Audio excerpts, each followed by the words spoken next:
नमस्कार, मैं doctor S P माथा झारखंड से।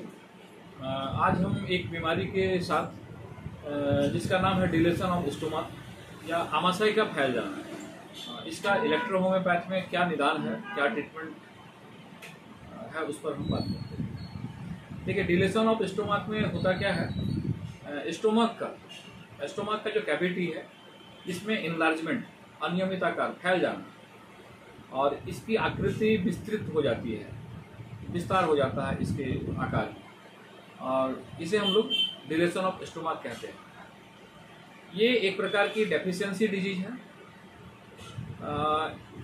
इस प्रकार के स्थिति में पेशेंट बहुत ज़्यादा गरिष्ठ भोजन अगर करता हो या बहुत ज़्यादा हार्ड फूड लेता हो, हमेशा खाते रहता हो, या मीठा भोजन बहुत ज़्यादा पसंद करता हो, मांस मछली बहुत ज़्यादा सेवन करता हो, खाने के बाद गैपिंग ना दे, निरंतर थोड़ी थोड़ी देर पर कुछ ना कुछ खाते रहे, तो आमाशय में जो बल पड़ जाता है और धीरे धीरे उसमें एक प्रकार का इनलार्जमेंट होते जाता है और आगे चल कर के पेशेंट का भूख हावी रहता है, हमेशा खाने की इच्छा होती है और पेट फैल करके आगे की ओर लटक जाता है, बहुत बड़ा हो जाता है। बच्चे में इस प्रकार की समस्या ज़्यादा देखने को मिलती है। शारीरिक परिश्रम बहुत कम करता है पेशेंट और पेट खुलकर सामने की ओर बहुत बड़ा एक हंडी की प्रकार की आगे लटकी हुई स्थिति में नजर आती है, जो देखने में बहुत ही खराब लगता है या स्वास्थ्य के लिए भी ये हानिकारक स्थिति। तो ऐसे केस में इसके जो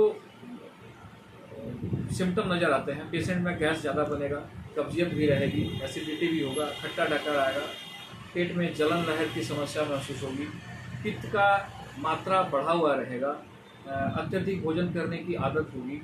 तो इस प्रकार के स्थिति में जो हम लोग इलेक्ट्रोपैथ का ट्रीटमेंट देंगे वो S1 का D3 खाना खाने के पहले ग्लोबुल्स में देंगे। D3 में चूस करके खाना है अच्छे से चॉकलेट की तरह, और खाना खाने के बाद S10 को भी ग्लोबुल्स में देंगे D3 में। खाना खाने के बाद इसे भी चूस करके खाना है, 10 गोली, 20 नंबर की गोली, और एक मिक्सचर देंगे S5 F1 भरवन Y, इसका D3 में खाना खाने से पहले, और एक कॉम्बिनेशन हम लोग C13 और C15 का 200 में 10 ड्रॉप 3 टाइम्स खाना खाने से पहले इसे चलाएं।